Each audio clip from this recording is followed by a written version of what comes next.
والسلام عليك يا حبيب الله، الصلاة والسلام عليك يا رحمة للعالمين، وعلى آلك وأصحابك يا سيد الأولين والآخرين. الحمد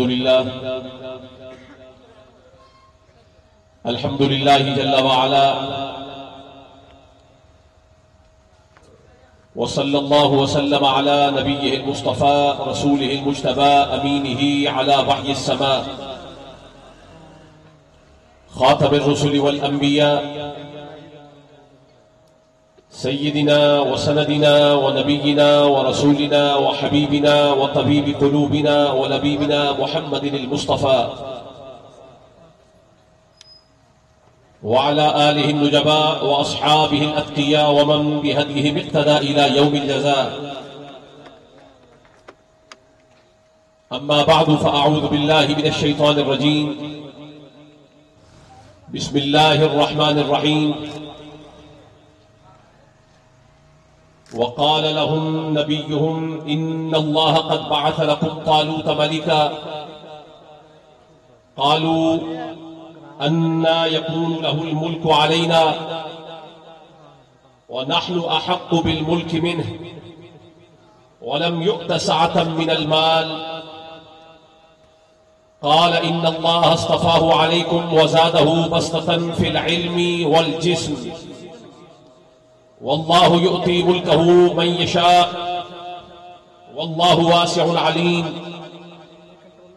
وقال لهم نبيهم إن آية ملكه أن يأتيكم التابوت فيه سكينة من ربكم وبقية مما ترك آل موسى وآل هارون تحمله الملائكة إن في ذلك لآية لكم إن كنتم مؤمنين.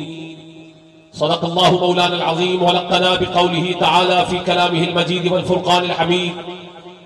إن الله وملائكته يصلون على النبي يا أيها الذين آمنوا صلوا عليه وسلموا تسليما. اللهم صل على سيدنا ومولانا محمد وعلى آل سيدنا ومولانا محمد وبارك وسلم. رب اشرح لي صدري ويسر لي أمري واحلل عقدة من لساني يفقهوا قولي. مولاي صل وسلم دائما أبدا على حبيبك خير الخلق كلهم محمد سيد الكونين والثقلين والفريقين من عرب ومن عجم.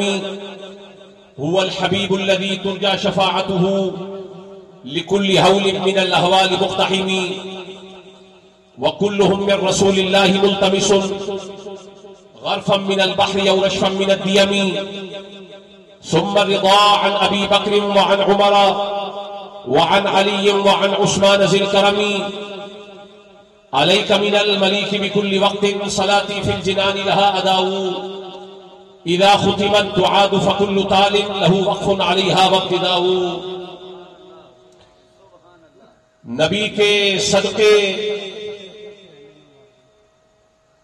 کے صدقے عنایت علی کی ملتی ہے.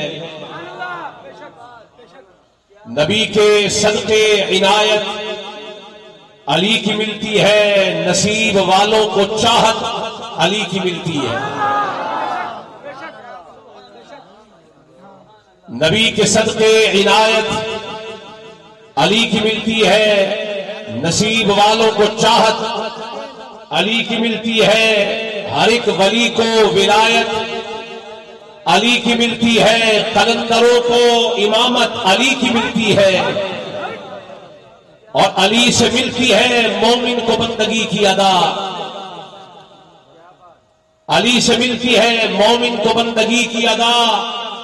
منافقوں کو عداوت علی کی ملتی ہے. منافقوں کو عداوت علی کی ملتی ہے. حرام زادوں کو عشق علی سے کیا مطلب؟ حرام زادوں کو عشق علی سے کیا مطلب؟ حلال زادوں کو نسبت علی کی ملتی ہے.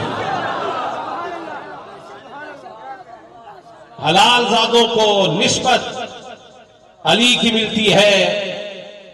اور کسی شاعر نے ایک شعر بڑا اچھا کہا کہ کرتوت جان کے بھی کالے یزید کے پھر اس کے ساتھ ساتھ ہے سالے یزید کے. تو راستے میں آتے ہوئے آج یہ چونکہ پنجتن پاک کی محفل ہے، اس کا عنوان پنجتن پاک کا عنوان ہے، تو اسی زمین میں اور اسی پہر میں نے کچھ اشعار لکھے جو صرف آج پہلی دفعہ آپ کے سامنے پہلی دفعہ پڑھ رہا ہوں، اور چونکہ لکھے بھی لاہور سے جڑا والا آتے ہوئے راستے میں ہے کہ جب سے سنا ہے ہم نے ثقلین کا خطاب، جب سے سنا ہے ہم نے، مجبوری سے کوئی آدمی محفل میں نہ بیٹھے جنہیں نیند آ گئی گھر چلے جائے، میں اب سے آگے آنورڈز یا علی کی بات کروں گا یا حسین کی کروں گا، اور خبیثوں کو یہ عنوان راس ہی نہیں آتا۔ جب سے سنا ہے ہم نے ثقلین کا خطاب، اور یہ شعر ادھار نہیں لیے، ابھی جڑا والا آتے ہوئے، اور یہ بھی لطف کی بات ہے کہ میں ان سے خطاب کر رہا ہوں جو جڑا والا والے ہیں اور ان کی جڑیں ہیں، ان سے نہ الجھنا، یہ جڑوں والے ہیں۔ جب سے سنا ہے ہم نے ثقلین کا خطاب، ہم کو پسند نہیں ہے مقالے یزید کے، ہم کو پسند نہیں ہے مقالے یزید کے، کرتوت جان کر کے بھی کالے یزید کے، پھر اس کے ساتھ ساتھ ہے سالے یزید کے۔ جب سے سنا ہے ہم نے ثقلین کا خطاب، ہم کو پسند نہیں ہے مقالے یزید کے، اور اس پر نگاہ آقا کبھی ڈالتے نہیں، اس پر نگاہ آقا کبھی ڈالتے نہیں، ٹکڑے جو بھول کر بھی کھا لے یزید کے، جان بوجھ کے بھی نہیں، ٹکڑے جو بھول کر بھی کھا لے یزید کے، پھر اس کے ساتھ ساتھ ہے سالے یزید کے۔ اور پنجتن کی شان دیکھ کر، توجہ ہے نا، پنجتن کی شان دیکھ کر اوج و عروج میں، پنجتن کی شان دیکھ کر اوج و عروج میں کئیوں کے لب پہ لگ گئے تالے یزید کے، کئیوں کے لب پہ لگ گئے تالے یزید کے۔ اور یہاں بہت سارے مولائی، پکے ٹھکے مولائی، سالڈ اور مولائی صحابہ ہے، آپ کو پتا ہونا چاہیے، پہلے مولائی صحابہ ہیں، پہلا مولائی حضرت عمر ہے، پہلا مولائی حضرت ابو بکر ہے، پہلے مولائی وہ ہزاروں صحابہ تھے جن کے سامنے نبی نے ہاتھ اٹھا کے علی کا فرمایا تھا، من کنت مولا ہو فعلی مولا، جس کا میں مولا ہوں اس کا علی مولا ہے۔ ایک بھی صحابی ایسا نہیں تھا جس نے علی کی مولائیت کا انکار کیا ہو۔ تو پہلے مولائی صحابہ، پہلے مولائی، اب ذرا سن لیں، ہم مولائی جب مولا علی کا ذکر کرتے ہیں تو برساتی کیڑے کھڑے ہو جاتے ہیں، اور کچھ ہمارے اوپر تان و تشریح بھی کرتے ہیں، تو ان کے لیے کہہ رہا ہوں، ملا جو لفظ کہتے ہیں مولا کے ذکر کو، اچھا ایک دفعہ سبحان اللہ کہہ دیں تاکہ مجھے معلوم ہو جائے جاگ کتنے رہے ہیں۔ ملا جو لفظ کہتے ہیں مولا کے ذکر کو، کتے یہ دوزخی تو ہے پالے یزید کے۔ میں جہنم کے اصل کتے بتا رہا ہوں آپ کو آج، اور حضور کی حدیث سنن ابن ماجہ کے اندر حضور نے فرمایا الخوارج کلاب النار، جہنم کا کتا کون ہے کون نہیں، جہنم کی خبر جو جانتا ہے وہ بتائے، ملا جی تم نہ بتاؤ، یہ نبی بتائیں گے، کیونکہ خبر جہنم کے بارے میں ایک عذاب کی ہے اور یہ نبی بتا سکتے ہیں۔ نبی نے فرمایا الخوارج کلاب النار، خارجی جہنم کا کتا ہے اور خارجی علی کا دشمن ہے، وہ نبی نے بتایا جو علی کا دشمن ہو وہ جہنم کا کتا بن جاتا۔ ملا جو لفظ کہتے ہیں مولا کے ذکر کو، کتے یہ دوزخی تو ہے پالے یزید کے، پھر اس کے ساتھ ساتھ ہے سالے یزید کے۔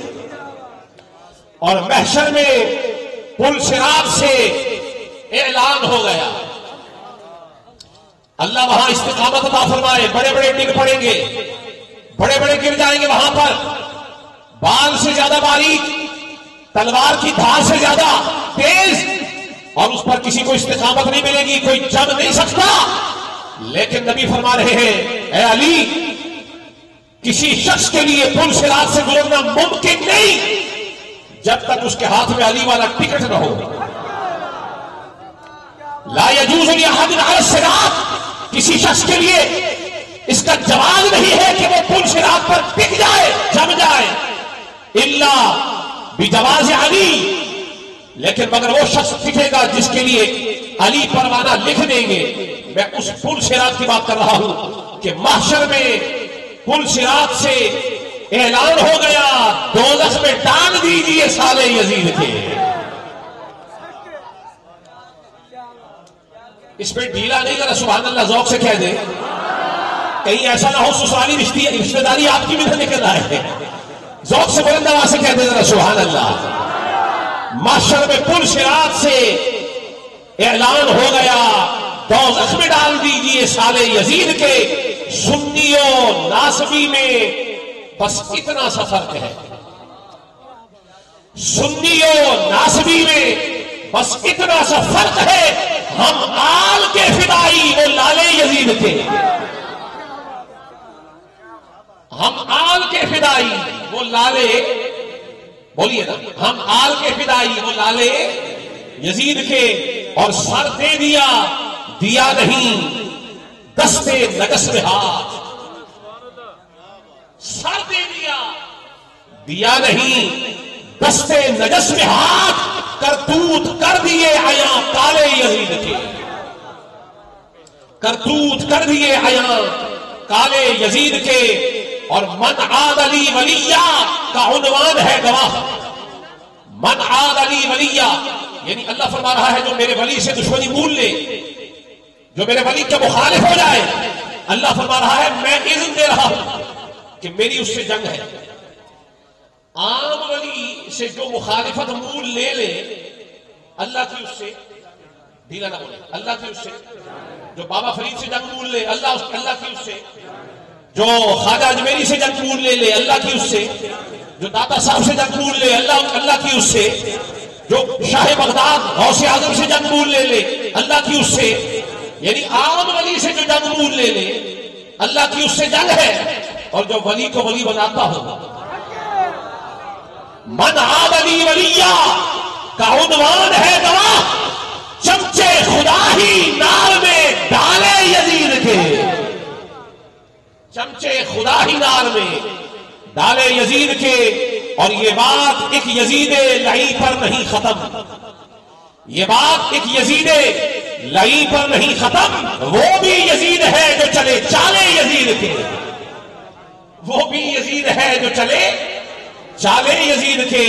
اور اس دبدبے سے حیدری نعرہ لگائیے، اس دبدبے سے حیدری نعرہ لگائیے، اوسان آج بھی جو اڑالے یزید کے، اوسان آج بھی جو اڑالے یزید کے.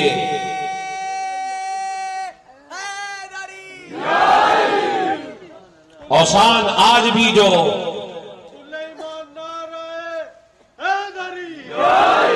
ماشاء اللہ. گرامی حضرات، برادران اسلام، سادات کرام، مشائخ اعظام، علماء گرامی قدر،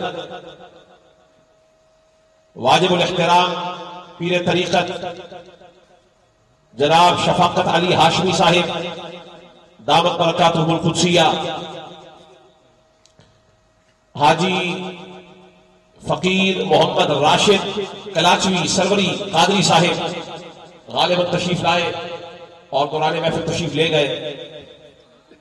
اور سید ظہیر الحسن شاہ صاحب کاظمی دامت برکاتہ القدسیہ، قبلہ علامہ صاحب اور دیگر غلامان و شاخان حبیب کبریا محمد مصطفیٰ صلی اللہ علیہ وسلم. میں مبارکباد پیش کرتا ہوں آج کی اس محفل کو منعقد کرنے والے مرزا محمد عمر صاحب اور محمد اویس حسینی اور ان کے جملہ رفقائے کاران، جنہوں نے اتنی خوبصورت محفل آج کے فتنوں کے اس دور میں کہ جس دور میں اہل بیت اطہار کا نام لینا اس پر لوگ نکتہ چینی بھی کرتے ہیں، تان بھی کرتے ہیں، اعتراض بھی کرتے ہیں اور دشوار بھی بنا دیتے ہیں، انہوں نے اس کے باوجود بھی ایک بھرپور محفل کا انعقاد کیا، شاندار محفل انعقاد کا سما آپ نے فرمایا، اور ملک پاکستان کے جلیل القدر ثنا خان، آپ نے ان کی زبان سے حضور کی ثنا خوانی بھی سماعت فرمائی اور اہل بیت اطہار کے مناقب کو بھی آپ نے سماع کیا۔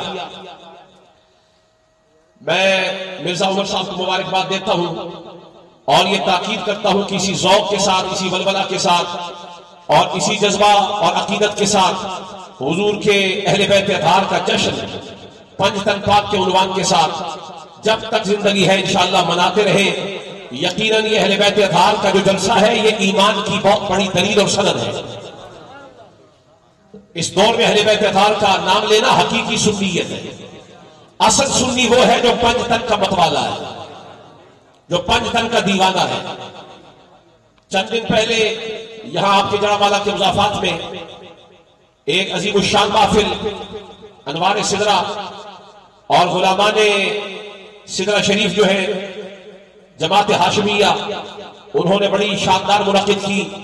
مجھے بڑی خوشی ہوئی جڑاوالا میں آ کر یہ دیکھ کر، پورے پاکستان میں جانے کا اتفاق ہوتا ہے لیکن جڑاوالا میں آ کر یہ دیکھ کر مجھے بڑی خوشی ہوئی ہے کہ یہاں مولا علی کے دیوانوں کا عشق ایک اور ہی رنگ میں ہے، ایک اور ہی ڈھنگ میں ہے، ایک نرالے انداز میں ہے۔ میں اسٹیج پر ساجد صاحب جیسے لوگوں کو دیکھتا ہوں اور حضرت علامہ صاحب جیسے علماء کو جڑاوالا میں دیکھتا ہوں، اور اسی طریقے سے ہمارے سلسلے کے بھی بڑے احباب ہیں، سدرہ شریف والے بڑے احباب ہیں، پیر سید ظہیر الحسن شاہ صاحب اور اس کے علاوہ سادات کرام بھی یہاں بڑا کام کر رہے ہیں۔ مجھے اندازہ ہے چونکہ یہ جتنے احباب ہیں یہ سارے سپاہی مولا علی کے ہیں، یہ مولا علی کے سپاہی ہیں اور یہ ہمارے جد امجد کے سپاہی ہیں، اور ہمیں خوشی ہوتی ہے، سینے میں ٹھار پہنچتی ہے جب ہم دیکھتے ہیں کہ اس قسم پرسی کے عالم میں بھی، اعتقادی قسم پرسی کے عالم میں بھی ایسے اعتقادی علی کے سپاہی موجود ہیں۔ جڑا والا کو پریشان ہونے کی ضرورت نہیں ہے، ان کی جڑیں آج بھی مضبوط لگی ہوئی ہیں۔ میں زیادہ آپ کی سماعتوں کو زحمت نہیں دینا چاہتا، جن حالات سے آج آپ اور ہم گزر رہے ہیں ایسے ہی حالات آج سے ہزاروں سال پہلے، ہزار سال پہلے، ہزاروں نہیں، ہزار سال پہلے اہل سنت کے اکابر، فقہاء، علماء، محدثین، مفسرین، ان پر بھی بڑا کٹھن وقت گزرا۔ حتیٰ کہ حسن بصری جیسی شخصیات جو مولا علی کے شاگرد ہیں، مرید ہیں، وہ بھی یہ کہنے پر مجبور ہو گئے، کہتے ہیں مجھے روایت سے علی کا نام ہٹانا پڑتا تھا، اگر ہم روایت سے علی کا نام ہٹا نہ دیتے تو ہمیں ڈر تھا کہ کہیں ہماری گردنیں قلم نہ کر دی جائیں، ہمیں قتل نہ کر دیا جائے۔ تو ایسے لوگوں میں ایک اور بعد کے زمانے میں ایک بڑے امام آئے جنہیں دنیا امام شافعی کے نام سے جانتی ہے۔ امام شافعی، فقہ کے جتنے بھی امام ہیں یہ سارے دیوانے مولا علی کے ہیں، وہ ابو حنیفہ ہو، وہ امام مالک ہو، وہ امام شافعی ہو، وہ امام احمد بن حنبل ہو، جتنے بھی اکابر فقہا گزرے ہیں یہ سب خوشہ چین علی المرتضیٰ کے ہیں۔ جھولی میں فقاہت کی جو بھی خیرات آئی ہے یہ صدقہ علی المرتضیٰ کا ہے۔ ان میں سے ایک بڑا جسے امام ابو حنیفہ کہتے ہیں، میں امام شافعی میں آتا ہوں، امام ابو حنیفہ جس کے بارے میں فقہا کہتے ہیں الناس کالعیال لابی حنیفہ، جتنے باقی فقیہ ہیں وہ سارے بچوں کی طرح ہیں ابو حنیفہ کے سامنے۔ وہ ابو حنیفہ خود کہتے ہیں لولا السنتان لہلک النعمان، اگر وہ 2 سال نہ ہوتے نا جو میں نے علی کے پوتے کے دروازے پر گزارے ہیں، امام جعفر صادق کی چوکھٹ پر، امام باقر کی چوکھٹ پر، امام زید بن علی کی چوکھٹ پر، علی کے پوتوں کے دروازے پر۔ آج ہندوستان پاکستان میں اکثریت حنفیوں کی ہے، کس کی ہے؟ بولیے نا، کثرت حنفیوں کی ہے۔ میں حنفیوں سے کہنا چاہتا ہوں کبھی اپنے امام کی خبر بھی تو لو، ہمارے امام کا نظریہ کیا تھا، ہمارے امام کا عقیدہ کیا تھا۔ وہ تو علی تو دور کی بات ہے، وہ در علی پہ، در ابن علی پہ، بلکہ نبیرہ در نبیرہ علی پہ، علی کے نبیرہ کے دروازے پر، یوں علی کے پوتے کے دروازے پر امام ابو حنیفہ یوں کھڑے ہونے والا، دست بستہ، جو علی کے پوتے کے دروازے پر دست بستہ کھڑا ہو جائے وہ سنیوں کا امام بن جاتا ہے۔ کیا بن جاتا ہے؟ نہیں ڈھیلا نہیں بولیے، کیا بن جاتا ہے؟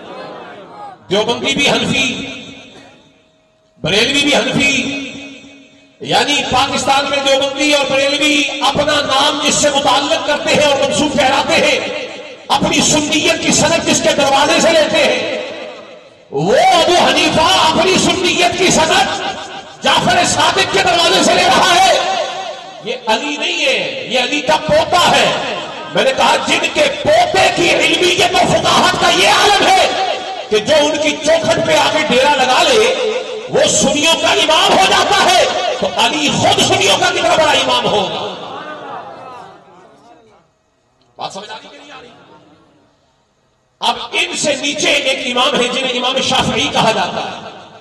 حضور سیدنا غوث اعظم ایک عرصے تک شافعی رہے مذہبی اعتبار سے، لیکن بعد میں حضرت امام احمد بن حنبل نے ان کے خواب میں آ کر غوث پاک سے یہ درخواست کی کہ اگر آپ میرا مذہب کے جو فنا ہونے کے قریب ہے اس کے ماننے والے لوگ کم رہ گئے، اگر آپ میرے مذہب پر منتقل ہو جائیں گے تو میرے مذہب کو زندگی مل جائے گی، اسے حیات نصیب ہو جائے گی۔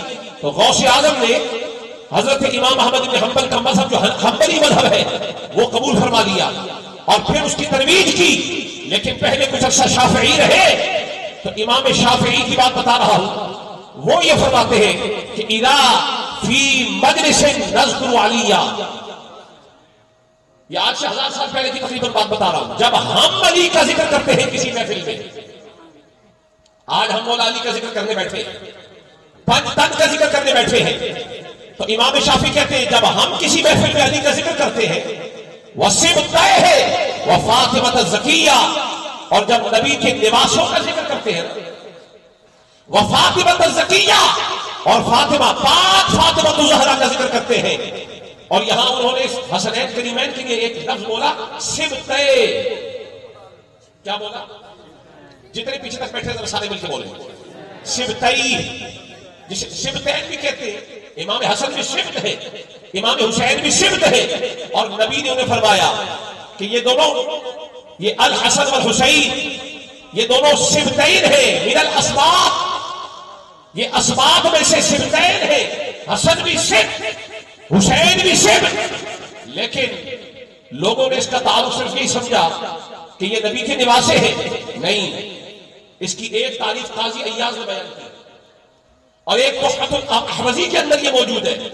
قاضی ایاز بھی کہتے ہیں، اور تحفۃ الاحوزی جو شرح صحیح ترمذی کی ہے، جامع ترمذی کی، اس میں یہ موجود ہے کہ سبت کے اس کو کہتے ہیں جو خود بطور امت ہو، امت ہو، یعنی فرد نہیں، منفرد ہو کر بھی مانند امت ہو۔ تو یہ نبی نے سبت کو فرمایا حسین کو۔ حضور بتانا چاہ رہے ہیں کہ کربلا میں 72 نہ سمجھنا حسین کو، ادھر اگر 18,000 ہے تو ان کی تعداد کو دیکھ کر انہیں تنہا نہ سمجھنا، میرا حسین تو اکیلا ہی پوری امت ہے، میرا حسین اکیلا ہی، بولیے نا، میرا حسین پورا ہی اکیلا ہی پوری امت ہے۔ اور قرآن کریم میں اللہ تعالیٰ حضرت ابراہیم کے لیے یہ ارشاد فرما رہا ہے کہ ان ابراہیم کان امہ، یہ جو ابراہیم علیہ السلام ہے یہ خود پوری امت تھے، یہ خود کیا تھے؟ پوری امت تھے۔ تو معلوم یہ ہوا کوئی فرد ایسا ہوتا ہے جو اپنی ذات میں پوری امت کہلاتا ہے۔ تو حسین کے لیے فرمایا حسین کے ساتھ اگر کوئی نہیں نکلا نا تو مت سمجھو وہ تنہا نکلا ہے، ان کو سوچنا چاہیے تھا یہ حسین نہیں نکلا، یہ گویا پوری محمد کی امت جا رہی ہے۔ اس خاندان کا بھی امتیاز دیکھے، کبھی بیٹا نکلتا ہے تو نبی پوری امت فرما رہے ہیں، اور کبھی باپ نکلتا ہے تو حسین کا باپ نکلے تو کل ایمان، حسین نکلے تو صرف اور پوری امت۔ معلوم یہ ہوا یہ اکیلے بھی ہو تو ان کا دبدبا اتنا شاندار ہے، یہ بڑے زور والے ہیں۔ وہ یہ فرما رہے اذا فی مجلس نذکر علیہ، جب ہم کسی محفل میں علی کا ذکر کرتے ہیں وصبتہ و فاطمہ زکیہ اور رسول اللہ کے نواسوں کا ذکر کرتے ہیں اور فاطمہ الزہرا کا ذکر کرتے ہیں، یقال تجاوزوا یا قوم ھذا، وہ ہمیں یہ کہتے ہیں کہ لوگوں سے کہتے ہیں کہ لوگوں چھوڑ دو، یہ اہل بیت کا ذکر کر رہے ہیں، ان سے تجاوز کرو، فھذا من حدیث الرافضیہ، یہ تو رافضیوں والی باتیں کرتے ہیں، یہ تو گمراہوں والی باتیں کرتے ہیں، بدمذہبوں والی باتیں کرتے ہیں۔ برئت الی المہیمن من اناس، امام شافعی کہتے ہیں ایسے لوگوں سے میں اللہ کی پناہ مانگتا ہوں، اللہ کی پناہ مانگتا ہوں جو اہل بیت کے ذکر کے بارے میں ایسی گھٹیا بات کرتے ہیں۔ یرون الرفق حب الفاطمیہ، وہ زہرا کی محبت کو رفق کہتے ہیں، اس زہرا کی محبت کو جو آئے تو نبی کھڑے ہو جاتے ہیں۔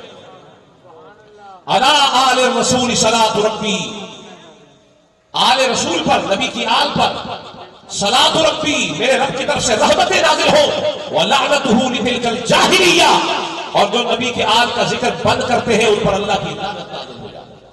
یہ کون کہہ رہا ہے؟ امام شافعی۔ کون کہہ رہا ہے؟ اور یہ دیوان شافعی کے اشعار ہیں، اس کی کچھ اور بھی ہیں اشعار جو مشہور ہیں، لیکن میں نے نہیں پڑھے اس لیے کہ میں نے وہ دیوان شافعی کے اندر نہیں دیکھے، لیکن وہ اس سے بھی سخت ہیں، اور جو میں نے دیکھے ہیں اس ثبوت جو اشعار مجھے موجود ملے میں نے وہ آپ کے سامنے پڑھے ہیں۔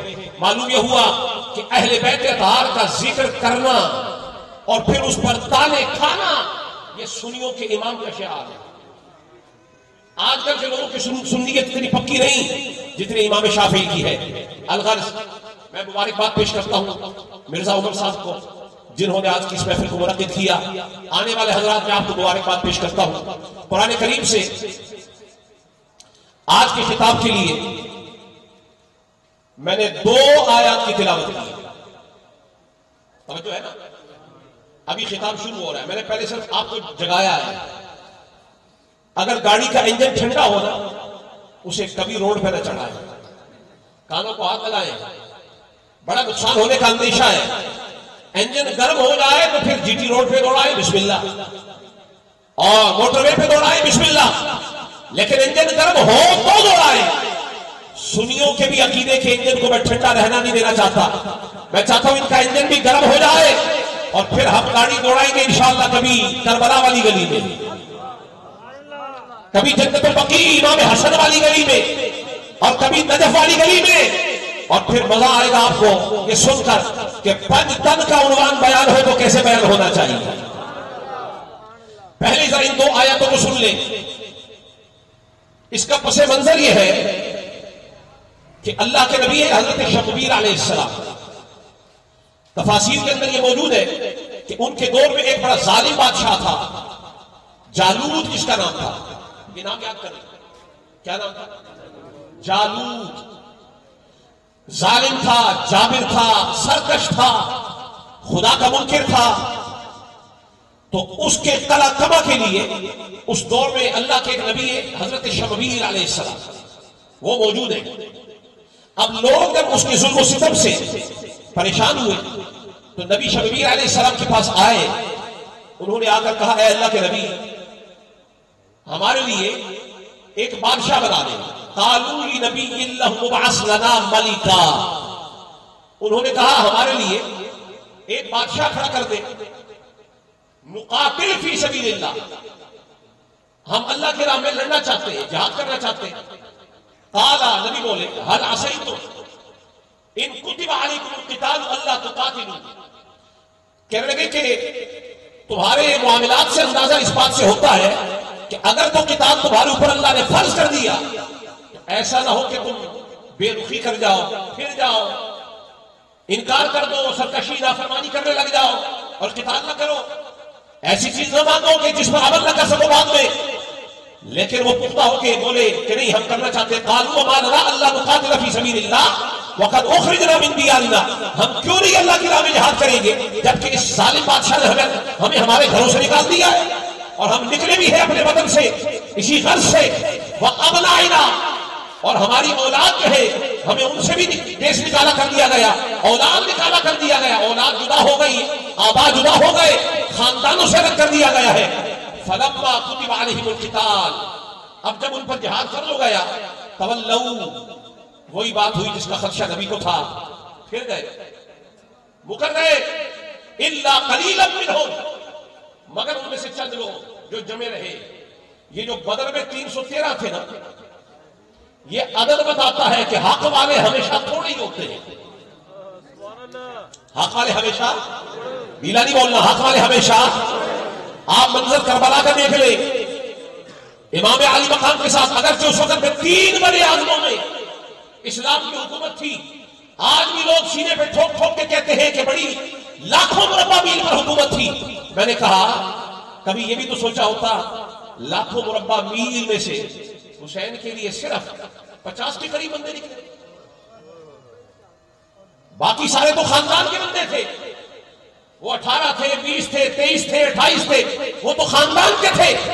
72 میں سے یہ مائنس کرے تو لاکھوں مربع میل میں سے نبی کے نواسے کے لیے 50 ہی بندے تھے، اور 50 سے بھی کم تھے غالباً 44 یا 45. تو اس سے اندازہ ہوتا ہے الا قلیلا منہم، حق کا جھنڈا اٹھانے والے ہر دور میں قلیل ہی ہوتے ہیں، کم ہوتے ہیں.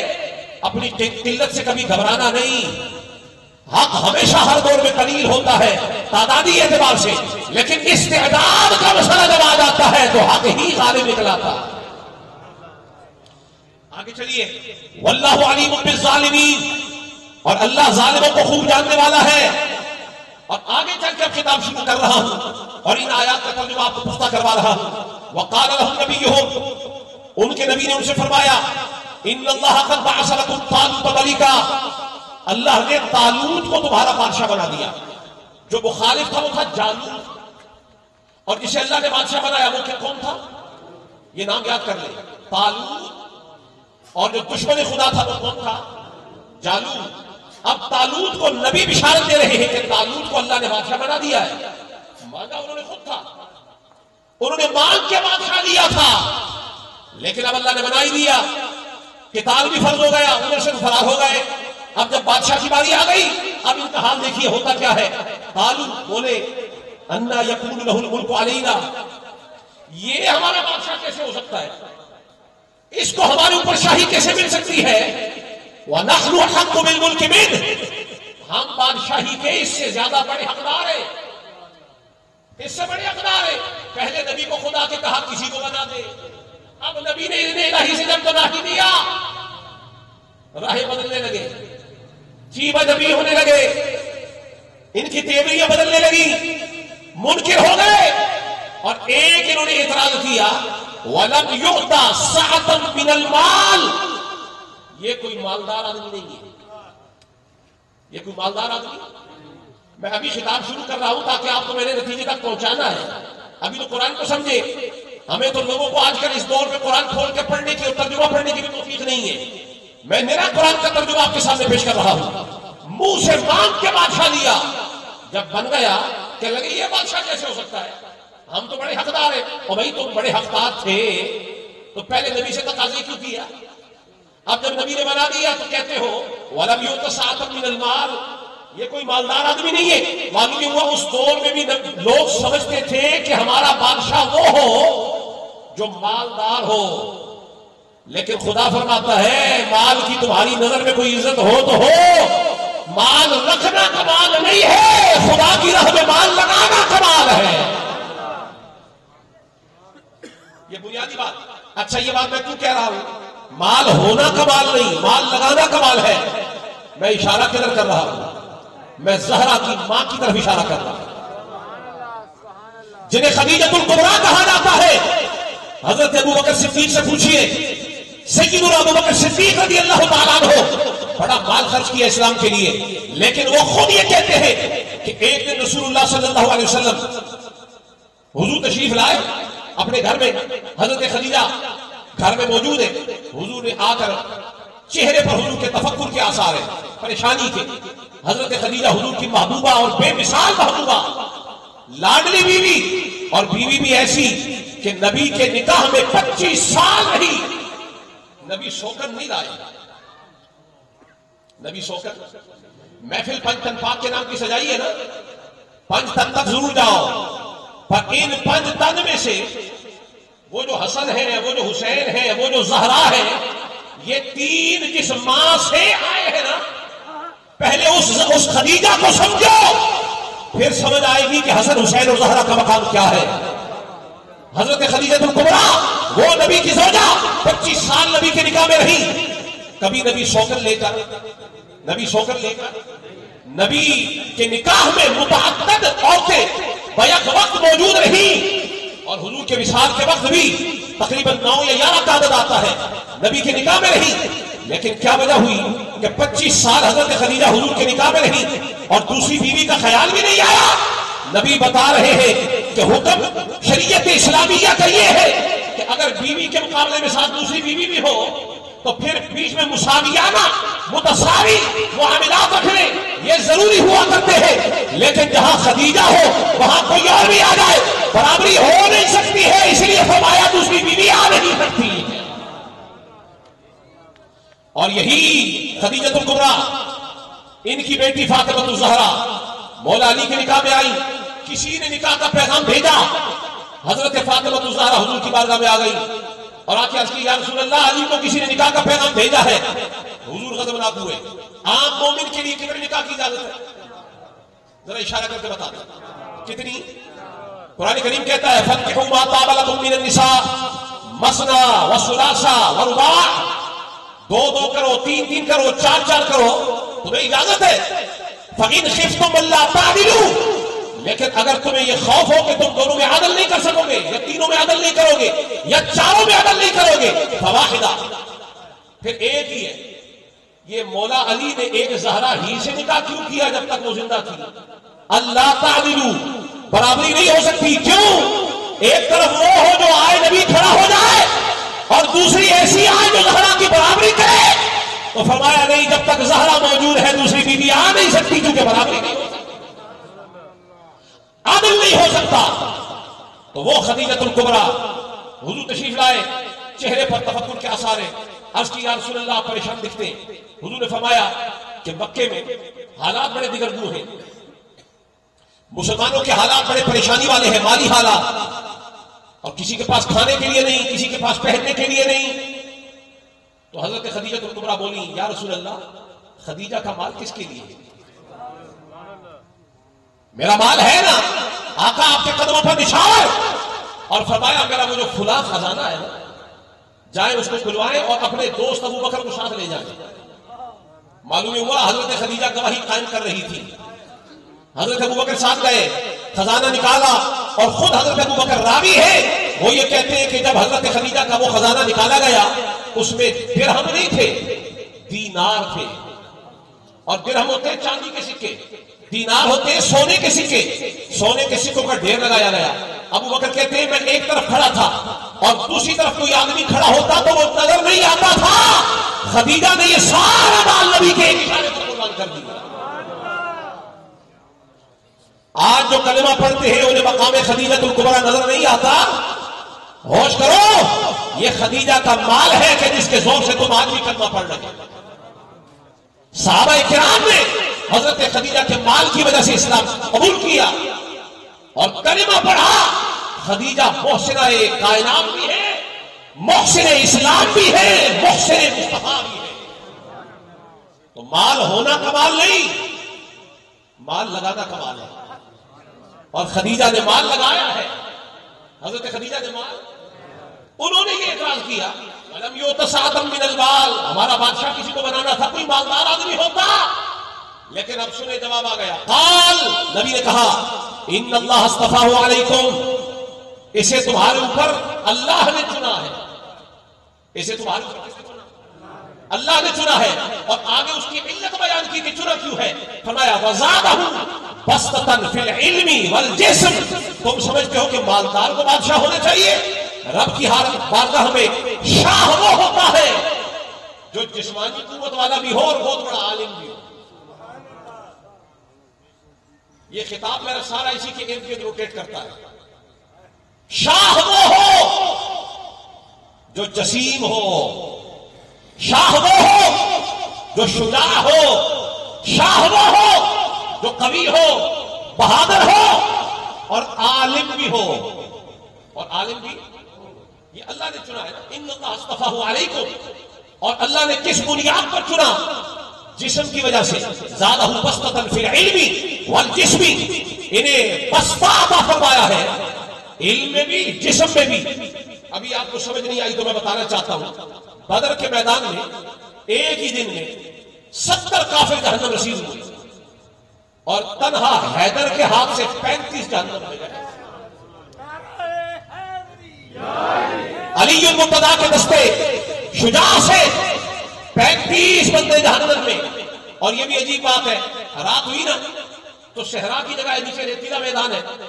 آدھی رات کو حضور اٹھے، اپنی چھڑی لی اور حضور نے نشان لگانے شروع کر دیے. ہاذا مصرع فلاں، ہاذا مصرع فلاں، ہاذا مصرع فلاں. فرمایا صبح فلاں ادھر گیا. اب ایسے لوگوں سے سنیں، یہ محفل آپ میرے ساتھ مل کے سجائیے. ماشاءاللہ یہ اویس ہے. ان کا کیا نام ہے جناب؟ کیا دیں؟ میں آپ کو اوریجنل اویس کا بھی بتاتا ہوں. اویس وہ ہوتا ہے جو علی کے در پہ مر جائے. کشف التعجب اٹھائے داتا صاحب کی، اس میں داتا صاحب نے لکھا کہ وہ ویسے کرنی جو ہے نا، وہ ایسے کرنی. وہ جنگ صفین میں مولا علی کے ساتھ موجود تھے اور شامیوں کے مقابل میں لڑتے ہوئے وہ شہید ہو گئے. معلوم ہوا اصل اویس وہ ہوتا ہے جو مر جائے پر در علی ہی پہ مرے. میں پچھلے دنوں یہاں علی پور چٹھا میں پیر غلام رسول اویسی صاحب ہیں، بڑے مولائی آدمی، بڑے پنجتنی آدمی، مولا علی کے دیوانے. سلسلہ اویسی ہے، انہیں کوئی ایک دو اویسی اور پکڑ کے دوسرے 2 نمبر کے سمجھ کے. تو وہاں خطاب کے دوران یکدم مجھے داتا صاحب کی اس کتاب کا حوالہ یاد آ گیا. داتا صاحب نے لکھا کہ ویسے کرنی علی کے قدموں میں شہید ہوئے جنگ صفین میں. تو میں نے وہاں یہ بیان کیا، میں نے کہا اوریجنل ویسی وہ ہوتا ہے جو علی کے در پہ مر جائے. جو در علی پہ مر نہ سکے وہ ویسی نہیں ہوتا، وہ ویسی نہیں ہوتا، وہ ایسی نہیں ہوتا. تو یہ جو اویس نے محفل سجائی ہے نا، یہ اس لیے سجائی ہے کہ اویس فطرت میں علی والا ہوتا ہے. اب سنیں ذرا غور سے، توجہ ہے نا. 35 کافر علی نے رات کو نبی نے نشان لگائے، ہاذا مصرع فلاں، ہاذا مصرع فلاں، ہاذا مصرع فلاں. یہاں فلاں کافر مرے گا، یہاں فلاں کافر مرے گا، یہاں فلاں کافر مرے گا. ابھی مرنا تو اس نے کل ہے. یہ جو رات کو نشان لگا رہا ہے اسے خبر کیسے ہو گئی؟ لوگ کہتے ہیں نبی کو غیب کا علم نہیں، غیب کی خبر نہیں. میں نے کہا بدر کا ماحول بتا رہا ہے، مرنے والے تو کل مریں گے. نبی تو یہ بھی بتا رہے ہیں کہ اس دائرے میں وہ مرے نام لے کے. اور ہو سکتا ہے وہ لائن سے باہر مر جاتا. نہیں، کہا جہاں نبی دائرہ لگائے ممکن ہی نہیں ہے کہ کافر باہر جا کے مر جائے. یہی دائرہ ہے، یہی مرنا ہوگا. اگر کافروں کے لیے نبی حد قائم کر رہا ہے نا کہ یہ اسی کے اندر مرے گا، اور مولائیوں اپنے مقدر پہ ناز کرو جو در علی پہ بیٹھے ہوئے ہو، یہ نشانے ان کے لگائے ہوئے ہیں. نبی تو یہاں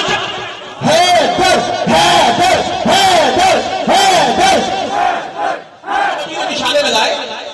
توجہ فرمائے، بڑی قیمتی بات بتا رہا ہوں. نشانے نبی لگا رہا ہے اور صبح ٹھکانے علی لگا رہا ہے. ناسبیوں، خارجیوں، بچ کے.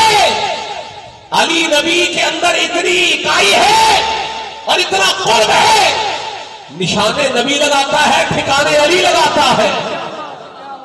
اور علی گراتا بھی ادھر ہے جدھر نشانہ نبی لگائے. گرایا علی نے پر دائرے سے باہر نہیں گرایا، اسی دائرے میں گرایا جہاں نبی نے اشارہ کیا ہے. ذرا بچ کے رہنا، ان دونوں بھائیوں میں اتنا قرب ہے. ایک بھائی نشانے لگاتا ہے، دوسرا بھائی ٹھکانے لگاتا ہے.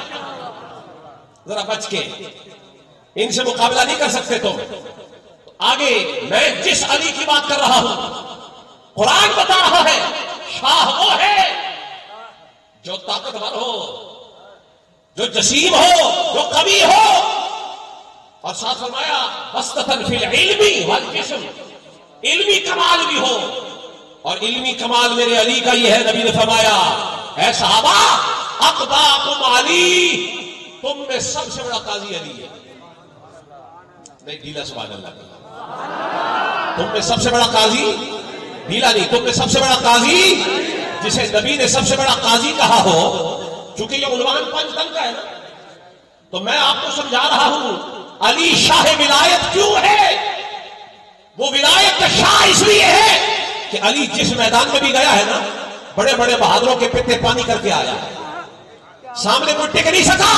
ایک آیا تھا جو کہتا تھا 1000 سے اکیلا لڑتا ہوں، کہا 1000 سے لڑتا ہوگا کبھی کرار سے بھی تو لڑ کے دے۔ وہ زور 1000 میں کہا جو تنہا حیدر کرار میں ہے، سامنے آیا ایک ادھر لگائی 2 ٹکڑے کر دیا۔ اور اس دن بھی عجیب معاملہ ہوا، نبی نے اپنی دستار ان کے سر پہ رکھی تھی۔ آج بڑے بڑے لوگوں کو نبی کی دستار کی سمجھ نہیں، آج بڑے بڑے لوگ بڑی باندھ کے، بڑی سجا کے، بڑے ول دے دے کے اتنی پیاری پگ باندھتے ہیں۔ میں نے کہا ٹھگ تیری پگ رنگ برنگی اتنا ڈیزائن بنا کے، میں نے کہا تیری پگ کسی کھاتے میں نہیں ہے، ایسی لکھ پگ پگ بھی ہو تو علی والی پگ کے سامنے کھ بھی نہیں ہے۔ وہ پگ جو نبی نے اپنے سر سے اتار کے علی کے سر پہ رکھی، اگر پگ تمہیں عزیز ہے تو پھر اس پگ کا بھی احترام کر جو پگ اللہ نے نبی کے ذریعے سے علی کے سر پہ رکھوائی تھی۔ اور اس پگ کی قوت یہ ہے، یہ ولایت کی، یہ امامت کی، یہ علی المرتضیٰ کو جو طریقت کی، روحانیت کی، معرفت کی جو شان ملی ہے نا، ایسے ہی نہیں ہم نے علی کو مانا ہے۔ قرآن بتاتا ہے شاہ وہ ہوگا جو شجاع بھی ہو اور علم کے میدان میں آئے تو کوئی سامنے ٹک نہ سکے، تلوار لے کے آئے تو کوئی سامنے ٹک نہ سکے۔ میں اس علی المرتضیٰ کی بات کر رہا ہوں۔ الغرض اب اللہ کے نبی بتا رہے ہیں کہ اسے تو اللہ نے چنا ہے، تم اس کے منکر ہو گئے، اسے تو اللہ نے چنا ہے۔ اب سنیے، واللہ یؤتی ملکہ من یشاء، اللہ جسے چاہتا ہے اسے ملک عطا فرماتا ہے۔ واللہ واسع علیم، اللہ تعالی وسیع ترین علم والا ہے۔ اور آگے فرمایا وقال لهم نبیہم، اب خطاب شروع ہو رہا ہے، اس سے پہلے ساری توحید کی قبلہ، اب بات شروع کر رہا ہوں۔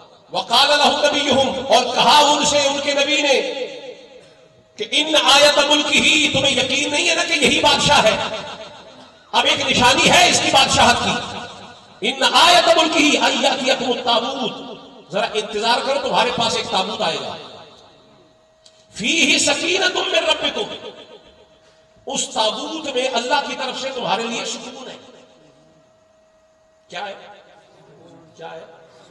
سکون ہے۔ تابوت آئے گا، اس میں تمہارے لیے اللہ کی طرف سے من ربکم سکون ہے۔ وبقیۃ مما ترک آل موسیٰ وآل ہارون تحملہ الملائکہ، اس میں سکون تو ہے، پر اس میں آل موسیٰ آل ہارون کے ترکہ اور بقیہ جات بھی پڑے ہوئے۔ کس کے؟ آل موسیٰ کے۔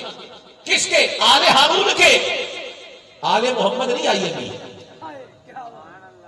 ابھی آل موسیٰ کا مسئلہ چل رہا ہے، ابھی آل ہارون کا مسئلہ چل رہا ہے۔ جس بادشاہ کی شاہی کو لوگ نہیں مانتے، نبی نے فرمایا کہ ابھی اللہ کی طرف سے نشانی کے طور پہ ایک تابوت آئے گا اور اس میں تمہارے لیے سکون ہے۔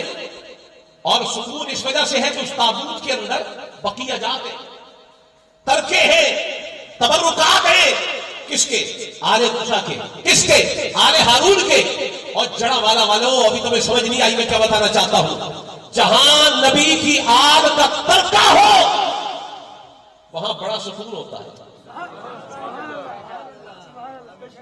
یہ جو بولائیوں پر بڑا سکون چھایا ہوا ہے نا، سمجھو یہ وجہ یہ ہے کہ ہم نے دامن آل کا پکڑا ہوا ہے، اور جو آل کا دامن پکڑ لیتا ہے سکون اسی کو آ جاتا ہے۔